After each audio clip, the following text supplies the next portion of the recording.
Hey everybody, Matt Covey. I just left a client's house. We had a meeting. So this is a client, a friend of mine who's got some rentals. It's investor rentals.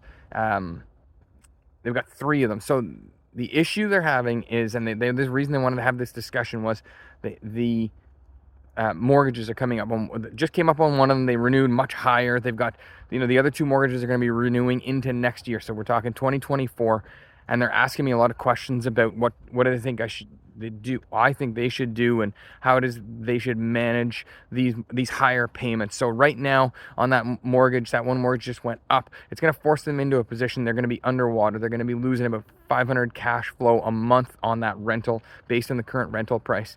So what does that mean? And I told them, number one thing, and this is one thing I'd recommend to everyone. The number one thing is call your bank ahead of time. Make sure you start having the discussion with your bank ahead of time to be able to make sure you understand what your options are. Do not wait till 90 days before the renewal or 120 days before the renewal. Make sure you're having that discussion now, where you're a year ahead of this, to make sure that you understand what the bank can offer you and what you need to do. So that's number one. Number two then is projecting your budget, doing your finances, which they've done, and they figured out if the current rates hold, and I think they're going to end up holding, and they might go down, but they'll go down a little later than is expected.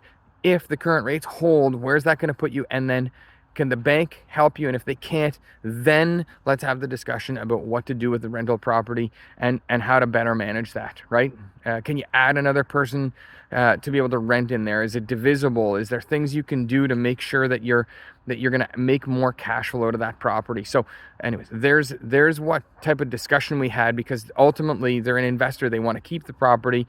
And so the discussion I had with them as a realtor was to try and make sure I could help them to keep that property as an investment, but at the same time, then in the event that they do need to sell it, where do we need to be and what do we need to do to make sure, because they have tenants in there, so where do we need to be and what do we need to do ahead of time?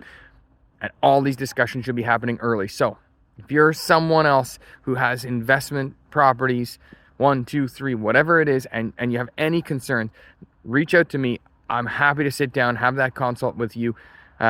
Make sure that we understand what's going on, and I'm going to make the same recommendations. Call the bank, figure out what your other options are. Try to keep that property and make sure you understand your finances inside of that, and then, only then, should we then take to understanding what we would need to do in the event that you did need to move the property, and we want to do that all well in advance. So there's a discussion that I had, and there's the types of responses that I'm having with people. And these are the types of things that people should be thinking about ahead of time, not 90 days, 120 days before, a year ahead. And I'm having lots of these discussions right now. So just wanted to update everyone on what's going on. That's the type of thing I'm having. Have a great day. Bye for now.